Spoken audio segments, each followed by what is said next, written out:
বিনিয়োগের জগতে সফল হওয়ার কি কোনো গোপন সূত্র আছে? অনেকেই হয়তো ভাবেন এটা প্রায় অসম্ভব, কিন্তু আজকে আমরা এমন কিছু নিয়ম নিয়ে কথা বলবো যা হয়তো আপনার ভাবনার জগৎটাই পাল্টে দিতে পারে। তো চলুন শুরু করা যাক। আচ্ছা, বিনিয়োগের প্রথম আর সবচেয়ে জরুরি নিয়মটা কি হতে পারে বলুন তো? হয়তো ভাবছেন কম দামে কেনো, বেশি দামে বেচো। না, আসল নিয়মটা এর চেয়ে অনেক বেশি মৌলিক, আর হ্যাঁ, কিছুটা অবাক করার মতোও বটে। ঠিক তাই, বিনিয়োগের প্রথম নিয়মটাই হলো কেউই জানে না মার্কেট কালকে উপরে যাবে না নিচে। এটা বড় বড় বিশেষজ্ঞরা পর্যন্ত বলতে পারেন না। এই একটা সত্যি যদি মেনে নেওয়া যায়, তাহলে দেখবেন বাকি সব নিয়ম বোঝা কতটা সহজ হয়ে গেছে। তো যারা দাবি করে যে তারা জানে মার্কেটে কি হতে যাচ্ছে, তাদের ব্যাপারে কি ভাবা উচিত? সোর্স বলছে এরা সাধারণত দুই ধরনের হয়। এক, তারা আসলেই কিছুই জানে না, পুরোপুরি বাজে কথা বলছে।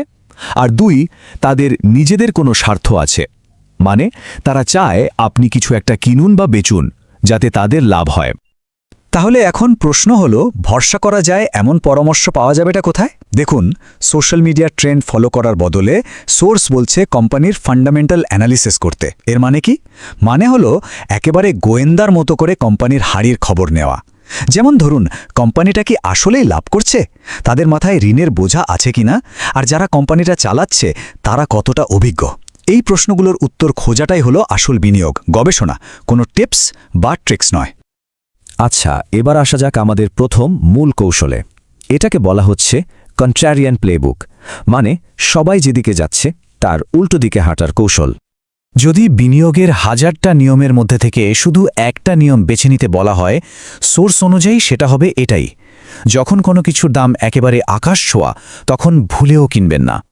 ব্যাপারটা অনেকটা ঝড়ের একদম পিক টাইমে সমুদ্রে নৌকা ভাসানোর মতো, অত্যন্ত ঝুঁকিপূর্ণ। এই স্লাইডের গ্রাফটা একবার দেখুন, কি দারুণভাবে ব্যাপারটা বোঝানো হয়েছে। যখন কোনো কিছুর দাম হুট করে রকেটের মতো বাড়তে থাকে, তখন একটা জিনিস পরিষ্কার: বিনিয়োগকারীরা আর কোম্পানির ভবিষ্যৎ দেখে টাকা ঢালছে না, তারা আসলে দ্রুত লাভ করার জন্য একরকম জুয়া খেলছে।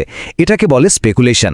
আর ইতিহাস সাক্ষী, যার রকেটের গতিতে ওপরে ওঠে তা প্রায়শই পাথরের মতো করে নিচে আছড়ে পড়ে। আর ঠিক এর উল্টো নিয়মটাও কিন্তু সমান জরুরি।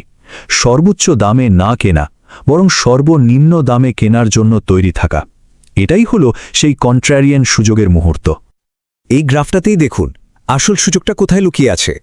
মার্কেট যখন ক্র্যাশ করে, যখন সবাই ভয়ে আতঙ্কে কম দামে সব বিক্রি করে পালাচ্ছে, ঠিক তখনই সেরা কোম্পানিগুলো অবিশ্বাস্য কম দামে কেনার সুযোগ তৈরি হয়। সোর্স বলছে ওয়ারেন বাফেটের মতো কিংবদন্তি বিনিয়োগকারীরা তো ঠিক এই সময়টার জন্যই অধীর আগ্রহে অপেক্ষা করেন।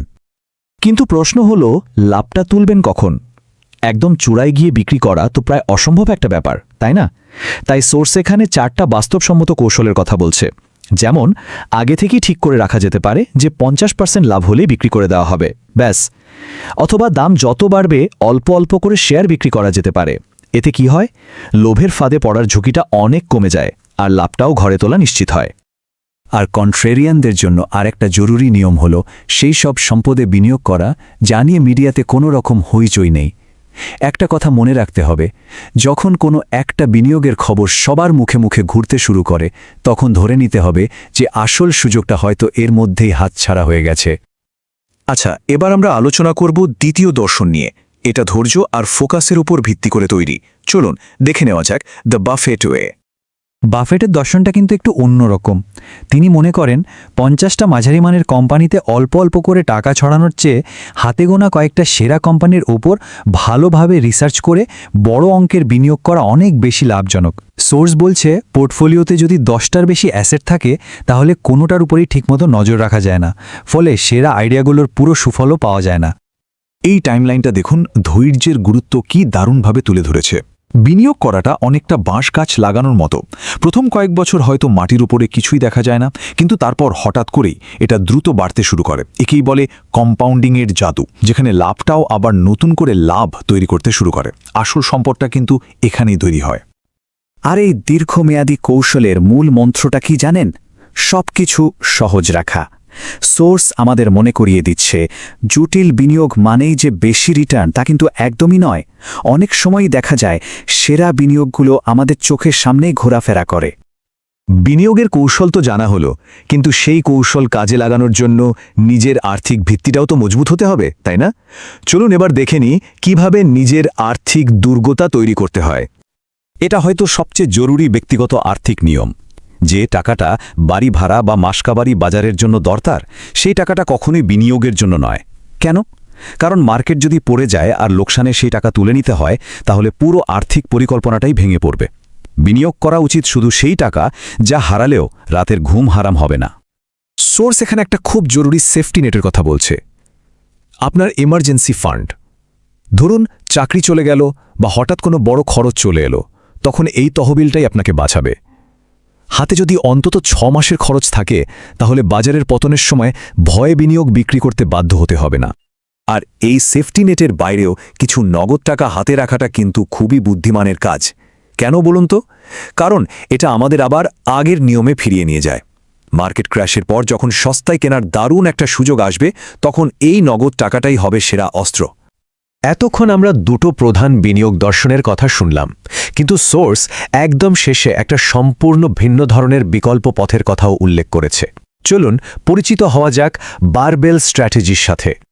এই কৌশলটার নাম বারবেল স্ট্র্যাটেজি। একটা বারবেলের কথা ভাবুন তো, দুদিকে ভারী ওজন আর মাঝখানটা খালি। এই কৌশলটাও ঠিক সেরকম। এখানে মাঝারি ঝুঁকির কোনো ব্যাপারই নেই। একদিকে থাকবে চূড়ান্ত নিরাপত্তা আর অন্যদিকে থাকবে চূড়ান্ত ঝুঁকি। এই চারটা দেখুন, বিনিয়োগের 90% যাবে ট্রেজারি বন্ডের মতো একদম নিরাপদ জায়গায়, যেখানে টাকা হারানোর কোনো ভয় নেই বললেই চলে। আর বাকি 10% সেটা যাবে খুব ঝুঁকিপূর্ণ কিন্তু দারুণ সম্ভাবনাময় কোনো সম্পদে, যেমন ধরুন নতুন কোনো স্টার্টআপ। এর পেছনের যুক্তিটা খুব সহজ। যদি ঝুঁকিপূর্ণ বিনিয়োগটা ব্যর্থ হয়, মূলধনের মাত্র 10% লোকসান হবে, কিন্তু যদি এর একটাও সফল হয়ে যায়, তাহলে পুরো পোর্টফোলিওর লাভ আকাশ ছুঁতে পারে। তাহলে দিন শেষে প্রশ্নটা কিন্তু এখানেই ফিরে আসছে, কোন পথের বিনিয়োগকারী হওয়া উচিত? বাফেটের মতো ধৈর্যশীল, স্রোতের বিপরীতে চলা একজন কন্ট্রারিয়ান, নাকি বারবেল স্ট্র্যাটেজির মতো একজন হিসেবি জুয়ারি? বিনিয়োগ দর্শন কি হবে, এই প্রশ্নটাই আজ ভাবার জন্য রেখে গেলাম।